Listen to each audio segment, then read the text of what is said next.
जो भी भाई यहाँ आते हैं उनका उद्देश्य एक ही होता है कि हम आ तो गए हैं धरती पर, जन्म तो ले लिए हैं, लेकिन हमें पता होना चाहिए कि जन्म का उद्देश्य क्या है। कई बार लगता है हमारा जन्म हुआ है, बचपन में खेले, जवानी में बढ़े, घूमे, नौकरी की है, बस कहानी खत्म, राम नाम सत्य है। नहीं, हर मनुष्य को परमात्मा ने एक उद्देश्य के साथ भेजा है। हर व्यक्ति को एक उद्देश्य के साथ भेजा है। अब कहिएगा जब भेजा है तो लिख के दे देता कि तुम्हारा यही उद्देश्य है।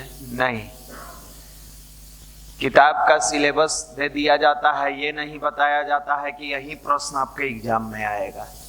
ये बताया जाता है क्या? आपको सिलेबस मिल गया है, आप सिलेबस के अनुसार तैयारी कीजिए। अपने आप जो जिस उद्देश्य के लिए आप आए हैं वो आएगा आपके सामने और उसी पर आप आगे बढ़ते चले जाइएगा। आपके देश के महान विद्वान वैज्ञानिक एपीजे अब्दुल कलाम जी को कोई बचपन में बताया था क्या कि आप एक दिन मिसाइल मैन के नाम से जाने जाइएगा? आपके देश के बहुत बड़े बड़े साइंटिस्ट हैं, राजा रमन्ना से लेके बहुत सारे लोग ऐसे हैं। उन लोगों को बताया गया था क्या उद्देश्य? उद्देश्य के अपने आप पता चल जाता है। विराट कोहली को बचपन में बता दिया गया था कि तुम्हारा उद्देश्य है कि तुम क्रिकेट खेलोगे, या महेंद्र सिंह धोनी को, या सचिन तेंदुलकर को। समय के साथ हर व्यक्ति अपनी प्रतिभा को जब विकसित करता है तो परमात्मा उनके अनुरूप जो भी उद्देश्य होता है उस उद्देश्य की पूर्ति कराते हैं। एक मान लीजिए कोई विद्यार्थी आप ही के क्लास में बैठता है, बहुत सारे एक साथ विद्यार्थी बैठते हैं, सब पढ़ाई करते हैं, लेकिन उसी में से जो उद्देश्य सिलेबस के अनुसार आगे बढ़ाता है, आईआईटीएन बन जाता है। उसी क्लास में बैठने वाला आईआईटीएन नहीं बन पाता है। फिर वो बाहर आता है, जनरल की तैयारी करता है, डीएसपी बन जाता है, बीपीएससी कंप्लीट करता है, डीएसपी बन जाता है, कोई दरोगा बनता है, अलग अलग एग्जाम की तैयारी करके अपने आप को प्रूफ करता है। मेरे मित्र, परमात्मा ने ये सौभाग्य का समय मनुष्य के रूप में दिया है। सौभाग्य है। बहुत सारे धरती पर हैं, जीव जंतु हैं, जानवर हैं, पंछी है, बहुत सारे हैं, लेकिन ये मनुष्य को सौभाग्य प्राप्त हुआ कि सद्बुद्धि भी मिला, कार्य करने की क्षमता भी मिली तो कार्य करने की क्षमता बहुतों को, लेकिन उद्देश्य के साथ कार्य करने की क्षमता केवल और केवल मनुष्य को मिला है। अब इस सौभाग्य को हम दुर्भाग्य में बदल लें तो अपने आप पर रोना रोइएगा। कोविड आया था, कोविड में परेशान हो गए थे, पढ़ाई नहीं कर पाए थे, सोए रह जाते थे, कोविड चला गया, बेरोजगार रह गए, माथा पीटिए। खाली आप ही के लिए नहीं आया है, बहुत सारे लोगों के लिए आया है। पूरे देश में, पूरी मानवता पर, पूरे विश्व में कहिए, एक तरह का संकट आया है और ये रहने वाला नहीं है, जा रहा है धीरे धीरे। पहले जितना तेजी से ग्राफ ऊपर जा रहा था, आप देखिए 2-3 दिन में वो ग्राफ स्टेबल हो गया है, स्टेबल हो गया है ग्राफ, और हो जाएगा, जल्दी हो जाएगा। सबसे बड़ा बात यह है, परमात्मा को थैंक्स दीजिए कि इस बार के कोविड में, चाहे वो वैक्सीनेशन कारण हो या जो भी कारण हो, लोग घर ही होम आइसोलेशन में ही ठीक हो जा रहे हैं और 3 से 4 दिन में ठीक हो जा रहे हैं। तो अब ऐसे क्षणों में हम भाइयों पर, जो भी हमारे लाइव सुन रहे हैं, जो सामने बैठे हैं लाइव सुनने के लिए, उनसे निवेदन है कि आप घर पर ही बैठ के अपनी स्टडी को, अपनी पढ़ाई को, अपने आप को बेहतर बनाइए। आप सिर पे हाथ रख के बैठ मत जाइए। हम लोग बचपन में एक कविता सुनते आए हैं, पढ़ते आए हैं कि वह प्रकाश जो दिख रहा झिलमिल दूर नहीं है, थक कर बैठ गए क्यों भाई मंजिल दूर नहीं है। जिस उद्देश्य से हम आगे बढ़ रहे हैं वो बहुत दूर नहीं है, बस थक कर मत बैठिए। हमारे जिंदगी में उद्देश्य है, आज कोविड आया है, कल कुछ और आएगा, परसों कुछ और आएगा, लेकिन मनुष्य का उद्देश्य है कि वो अपने कार्य के प्रति ईमानदार, जिम्मेदार और वफादार बना रहे। जो भी अपने कार्य के प्रति ईमानदार, जिम्मेदार और वफादार बना होता है, थोड़ा सा कष्ट होता है, थोड़ी सी कठिनाइयां आती है, लेकिन मुस्कुराते हुए अपने जीवन के सफर को तय करते हुए चला जाता है। मेरे मित्र, आप क्या लेके आए थे? जब कभी मन में हताशा, निराशा आए तो आप सबसे पहला प्रश्न पूछिएगा अपने आप से कि आप क्या लेके आए थे। कुछ नहीं लेके आए थे भाई, खाली हाथ आए थे। अभी तो हमारे शरीर पर स्वेटर भी है, पैंट भी है, पिताजी द्वारा दिया गया थोड़ा पैसा भी है, जिससे हम कॉपी किताब खरीदे भी हैं और आगे खरीदेंगे भी, पढ़ाई में भी लगाएंगे। तो जब हमारे पास इतने सारे ऑप्शन मौजूद हैं, तो फिर हमको हताश निराश होने के बजाय कठिन परिश्रम करने पर विश्वास करना चाहिए। अब प्रश्न उठता है कि भैया क्लास चलता था तो थोड़ी सी पॉजिटिविटी बनी रहती थी, मन लगता था पढ़ने में, क्लास बंद हो जाने के बाद थोड़ा सा तनाव और दबाव महसूस करते हैं। स्वाभाविक है, वो नेचुरल है कि आप जाते थे, नए टॉपिक पढ़ते थे, उस पर समय व्यतीत करते थे। अभी के डेट में एक माहौल मिलता था, माहौल नहीं मिल रहा है। फिर भी हम करें तो क्या करें? जो पढ़ाया गया है उस सब्जेक्ट का अगर आप रिवीजन करते हैं, और दूसरा देखिए स्टडी क्या है, पढ़ाई क्या है, मन स्थिति को स्थिर करके नए नए चीजों के साथ खेलने का नाम पढ़ाई है। सब्जेक्ट में नए चीजों के साथ बहुत सारा ऐसा टॉपिक है जो आपको नहीं आता है, बहुत सारा टॉपिक है जिसके बारे में आप कुछ नहीं समझते हैं। आप गूगल की मदद लीजिए, आप घर जाने के लिए गूगल की मदद लेते हैं, रोड मैप खोजते हैं। आप कहीं भटक जाते हैं तो गूगल की, आप प्रश्नों में भटकते हैं तो क्यों नहीं मदद लेते हैं? आपके टेंडेंसी में वो शामिल नहीं है। रोड पर गड़बड़ाते हैं, तुरंत मैप खोजते हैं क्योंकि वो आपके टेंडेंसी में शामिल है, लेकिन प्रश्न में फंसते हैं, वो आपके जीवन शैली में शामिल नहीं है। आप सोचते हैं काश कोचिंग होता, सर के पास जाते, सर बता देते। ठीक है, वो है, आप गूगल से बहुत कुछ नहीं सीख सकते, लेकिन वर्तमान के लिए उसको अपना टीचर बनाइए ना। इस समय के लिए, इस क्षण के लिए हो सकता है 100% सेटिस्फैक्शन नहीं दे, 50% दे, और 50% आप अपनी मेहनत से सुधार लें। और ये तब आएगा जब आपके जीवन में फिर वही बात साधना होगी। इस वर्तमान समय में नकारात्मकता से निकालने का एक ही विज्ञान है, उसका नाम अध्यात्म है, स्पिरिचुअलिटी है। वो एक ऐसा विज्ञान है जो मनुष्य को ना हैवान बनाने देगा। हैवान अगर है भी तो उसे इंसानियत के रास्ते पर लाएगा, इंसान बना देगा। वो एक ऐसा विज्ञान है जो मनुष्य भटका हुआ है उसको राह पर लाता है। वो एक ऐसा विज्ञान है कि मनुष्य के अंदर के निष्ठुरता को मार देता है। वो एक ऐसा विज्ञान है, अध्यात्म एक ऐसा विज्ञान है जो मनुष्य की सोई हुई एनर्जी को, अब हमसे कुछ नहीं हो सकता, कुछ नहीं कर सकते, ये क्या है? मनुष्य के अंदर की सोई हुई एनर्जी है। सोई हुई, एक तरह से कहिए सोई हुई, दूसरे तरह से कहिए खोई हुई, दोनों तरह की एनर्जी है। उसको वो बल देता है, उसको वो ताकत देता है, उसको वो एनर्जी देता है। और जब वो उसको एनर्जी मिलने लगता है, बल मिलने लगता है, आप सोए हुए हो नींद में, आपको दौड़ने के लिए कहा जाए, नहीं दौड़ सकते हैं, आप नहीं दौड़ सकते हैं, तो आप क्या करिएगा भाई? जब दौड़ नहीं सकते हैं तो पहले आपको जगाया जाता है, बाबू उठो, बाबू उठो। बाबू उठ गया, रेडी होता है। रेडी होने के बाद उसके अंदर इतनी ताकत आती है, थोड़ा सा फ्रेश होकर दौड़ने लगता है। अभी निगेटिविटी के कारण हम सोए हुए अवस्था में हैं। अब खुलेगा क्लास तो फिर पढ़ाई होगा, सोच लिया है। दिन भर 3-4 गो फिल्म देख लेता है, कुछ कुछ वेब सीरीज बहुत आजकल चला है, पता नहीं वेब सीरीज होता क्या है। वेब सीरीज चला हुआ है, उसमें देख रहा है, समय व्यतीत कर रहा है। और नहीं तो सो के उठेगा, चावल दाल चोखा भुजिया बनाएगा, एकदम घुमच के खाएगा। पढ़ाई छोड़ के बाकी सब परफेक्ट चल रहा है। कपड़ा भी बढ़िया पहनेगा, ब्रश भी डेली करेगा, भोजन भी इत्मीनान से करेगा, पूरे इत्मीनान से भोजन करेगा, पूरा धैर्य से करेगा। न भोजन की कमी, न पहनने की कमी, न सोने की कमी, न मोबाइल देखने की कमी। कमी किस में आ गया? जिस उद्देश्य के लिए हम यहाँ हैं। तो यह अध्यात्म मनुष्य की सोई हुई और खोई हुई क्षमताओं को विकसित करता है। हम खो गए हैं। कई बार आदमी अपने आप में गुम हो जाता है, जाना है कहीं और या सोच रहा है कुछ और अपने आप में खो गया, दिमाग कहीं और चला गया। बैठ के सोच रहा था कि हमको बढ़िया पदाधिकारी बनना है, अच्छा कार्य करना है, सफलता प्राप्त करना है, और अचानक बैठ के खो गया बचपन में अपने। कि छोटा थे तो गांव में गुल्ली डंडा खेलते थे, क्रिकेट खेलते थे। अब जाना था उसको गांधी मैदान, पकड़ लिया पटना सिटी का रास्ता। वर्तमान समय में युवाओं के साथ यही हो रहा है। आया था कैरियर बनाने के लिए, उम्र है कैरियर बनाने का, कोविड की थोड़ी सी हवा का झोंका आया है, उसको भटका दिया है, और इस भटकाव में तैयारी के बजाय मूवी देखने में लगा है, तैयारी के बजाय व्हाट्सएप चैटिंग पर लगा हुआ है, फेसबुक चैटिंग पर लगा हुआ है, वेब सीरीज देखने में लगा हुआ है, अपने फिल्म नए नए तरीके के फिल्म में अलग तरह की दुनिया में लगा हुआ है। इस भटकाव को रोकना होगा, क्योंकि जिंदगी में हर समय एक अलग तरह की चुनौतियां आएगी, और लड़ना आपकी कला होनी चाहिए।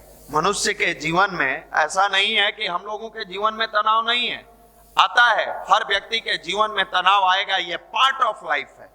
दुनिया में कोई ऐसी ताकत नहीं है कि किसी व्यक्ति की तनाव को रोक दे, ये आएगा। अब पूछिएगा भैया क्या गायत्री मंत्र जपेंगे तो भी आएगा? बिल्कुल आएगा, बिल्कुल आएगा। ऐसा नहीं है कि गायत्री मंत्र जपिएगा तो तनाव नहीं आएगा। तो फिर गायत्री मंत्र क्यों जपे? इसलिए कि पार्ट ऑफ लाइफ है तनाव का आना। लेकिन जैसे ही ध्यान करते हैं, मेडिटेशन करते हैं, गायत्री मंत्र जपते हैं, उस तनाव को दूर करने की जो कला आपके अंदर विकसित होती है, ये आर्ट ऑफ लाइफ है, ये आर्ट ऑफ लाइफ है, ये जीवन जीने की कला सिखाती है। तनाव आता है, हम लोगों के भी जीवन में आता है, सबके जीवन में आता है, लेकिन यह अध्यात्म न होता, हम लोग कई बार अकेला में बैठ के आपस में भी बात करते हैं कि इस गायत्री मंत्र को, इस संगठन को, गायत्री परिवार को, गुरुदेव के विचार को, गुरुदेव के आशीर्वाद को, इनकी चेतना को, इनके भाव को थोड़ा सा अगर साइड कर दे हम लोग, तो हम लोग भी वहीं रहते। जो आज का युवा पीढ़ी है, कहीं नशा में लिप्त रहते, कहीं तिकड़मबाजी करते रहते, कहीं निगेटिविटी का शिकार रहते, कहीं जुआ बैठ के खेलते, कुछ ना कुछ गलत रास्ते पर होते, आज जहां है वहां नहीं रहते। तो इसको बचाया किसने? परम पूज्य गुरुदेव, परम वंदनीय माता जी का भाव, इमोशंस और गायत्री मंत्र की साधना। मनुष्य अपने भाग्य का निर्माता स्वयं है। दुनिया में कितना भी विचलित व्यक्ति हो, कितना भी गिरा व्यक्ति हो, उसके अंदर अगर कह दो कि 20 मिनट नियमितता पूर्वक गायत्री की साधना और 2 पेज का अध्याय, स्वाध्याय, कितना भी पतित व्यक्ति हो, कितना भी गिरा हुआ हो, कितना भी गलत रास्ते पर चलता हो, उसके अंदर डाल दो कि आप ठीक है, अपना जो कर रहे हैं करिए, हमको उससे कोई आपत्ति नहीं है, लेकिन आप 2 काम जरूर करिए। पहला काम, 20 से 30 मिनट गायत्री की साधना कीजिए, नागा मत कीजिएगा, छोड़िएगा मत। दूसरा काम, सोते समय 2 पेज किसी भी महापुरुष की जीवनी का स्वाध्याय जरूर कीजिए। अभी तीसरा चौथा छोड़ दीजिए उसको, साधना और स्वाध्याय उसके अंदर डाल दीजिए। 1 साल बाद उसी व्यक्ति की अंतरात्मा जब गलत करने जाएगा, उसी को धिक्कारेगा। हो सकता है कि छोड़े नहीं, लेकिन धिक्कारेगा। दूसरा साल आते आते वो करने से पहले 10 बार सोचेगा, करे कि नहीं करे, करे कि नहीं करे।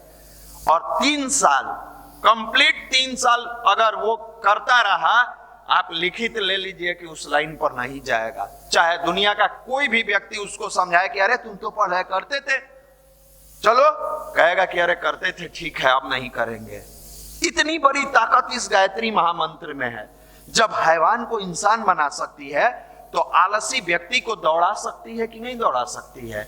अब अगर इसमें से जो दौड़ नहीं रहा है, वो अपने आप अंदर झांक के देखे, सोचे और विचार करे कि क्या मेरी साधना कंटिन्यूअस है?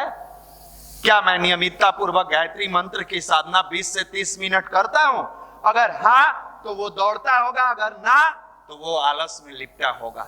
सीधी सी बात है भाई, प्रैक्टिकल है, इसमें कहीं थ्योरिटिकल नहीं है।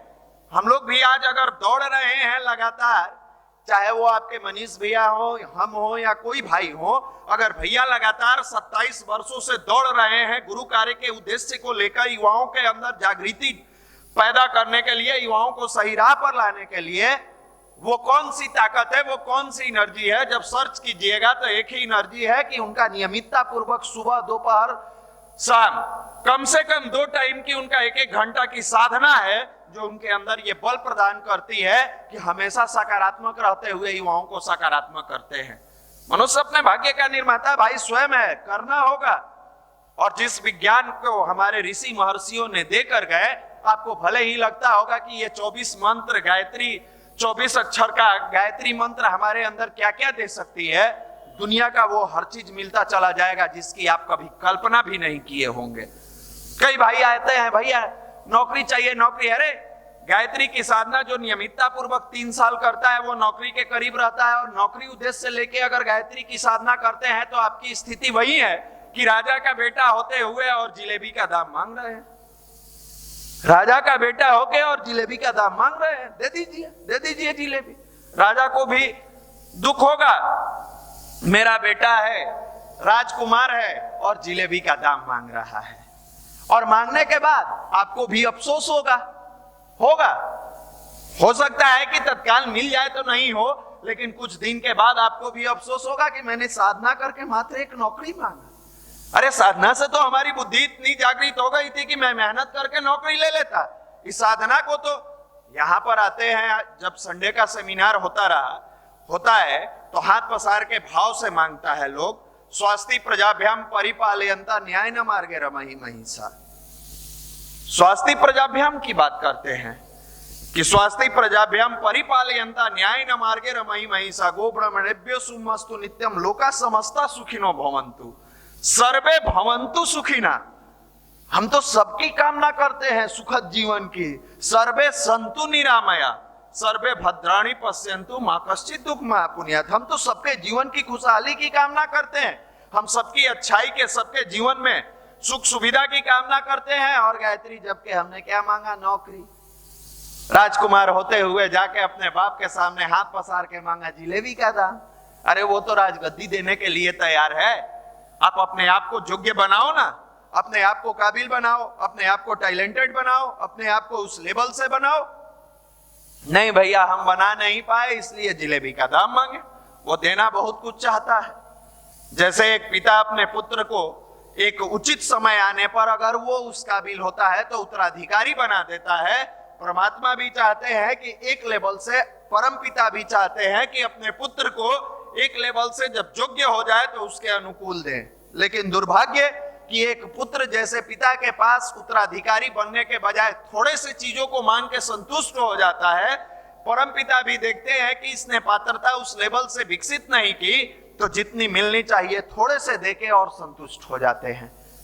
अब ये लेने की कला विकसित करने का नाम ही भारत का अध्यात्म है।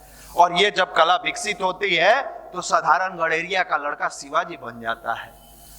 बहुत सारे गडेरिया परिवार में जन्म लिए थे, लेकिन शिवाजी बन जाते हैं। साधारण गडेरिया का लड़का, पेपर बेचने वाला व्यक्ति कलाम बन जाते हैं। विकसित किया उन्होंने। आपके पटना में है कितने पेपर बेचने वाले हैं। रोज सुबह सुबह आप टुन टुन टुन घड़ी साइकिल पर देखते होइएगा पेपर पहुंचाते हुए। उसमें यंग भी है, ऐसा नहीं है कि बूढ़े बुजुर्ग लोग हैं, बहुत सारे यंग भी हैं। पेपर बेचने वाला व्यक्ति कलाम बन जाते हैं। ये क्या था? विकसित किया उन्होंने, अपने आप को बढ़ाया। उन्होंने समझा कि हम परमात्मा के राजकुमार हैं, हम उस परम पिता के राजकुमार हैं। अगर हम अपनी मानवता को विकसित करेंगे, हम अपनी चीजों को विकसित करेंगे, हम अपनी इंसानियत को विकसित करेंगे, हम अपनी क्षमताओं को विकसित करेंगे, तो उचित समय आने पर परमात्मा मेरी झोली में मेरे कर्मों के अनुकूल बहुत ज्यादा देंगे, बहुत सारी चीजों को देंगे। लेकिन हम तो सिमट के रह जाते हैं। हम तो अपने सोच को उतना ही दिन तक डेवलप करते हैं जो 4 कदम चलने के बाद फिर लड़खड़ा के गिर जाते हैं। 4 कदम चलने के बाद फिर मनोबल टूट जाता है, हताशा और निराशा का शिकार बन जाते हैं। अरे मेरे मित्र, जब अपनी प्रतिभा को विकसित करते हैं तो बैरिस्टरी की नौकरी करने वाले वो गांधी जी, मोहनदास करमचंद गांधी, साउथ अफ्रीका में जाते हैं और उनको घमंड था कि मैंने बैरिस्टरी किया है। कई बार युवा को भी घमंड होता है कि मुझे फिजिक्स का नॉलेज है, मुझे केमिस्ट्री का नॉलेज है, मैं विज्ञान की दुनिया का विद्यार्थी हूं, मैं कॉमर्स की दुनिया का, मैं आर्ट्स की दुनिया का, मैं साइंस की दुनिया का। और जीवन में जब तनाव आता है तो ये आर्ट्स, साइंस और कॉमर्स किसी काम का नहीं रह जाता है वहां, और केवल संभालने का काम अध्यात्म विज्ञान करता है। वहां बचाने का काम केवल और केवल अध्यात्म विज्ञान करता है। उसका सारा का सारा नॉलेज रह जाता है। मोहनदास करमचंद गांधी जी को भी इस बात का घमंड था कि मैंने बैरिस्ट्री पढ़ा है, साउथ अफ्रीका में जाऊंगा, वहां केस लड़ूंगा, ये होगा वो होगा। वहां जब जज के सामने खड़े होते हैं पैर लड़खड़ाने लगते हैं। क्लाइंट बाहर निकलते ही कॉलर पकड़ के पैसा वसूल लेता है। उस समय मोहनदास करमचंद गांधी जी के दिमाग में आता है कि आखिर कौन सा विज्ञान था, आखिर कौन सी ऐसी साइंस थी जो हमारे देश के युवाओं के अंदर ये ताकत भरती थी, ऐसा कौन सा विज्ञान था जो हमारे देश के नौजवानों को इतना काबिल बनाती थी कि वो दुनिया में जहां जाते थे मुस्कुराते हुए कहते थे मैं रंग दे बसंती चोला। वो मुस्कुराते थे, हंसते थे, स्मार्टनेस के साथ आगे बढ़ते थे। तब वो लौट के आते हैं अपने देश में और इस अध्यात्म विज्ञान की जानकारी को प्राप्त करते हैं और अपने जीवन में उतारने का प्रयास करते हैं। और अपनी जीवनी में उन्होंने लिखा है कि मैं नियमितता पूर्वक कमरे बंद करके गायत्री की साधना नहीं करता तो मैं कब का पागल हो गया होता। और मोहनदास करमचंद गांधी जो थे वो राष्ट्रपिता के नाम से जाने जाने लगे। ये ताकत हमारे देश के अध्यात्म में है, ये क्षमता है।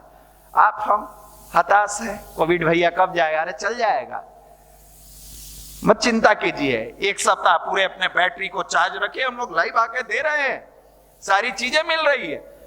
आप चार्ज कीजिए और एक सप्ताह का रूटीन बना के फिर लग जाइए।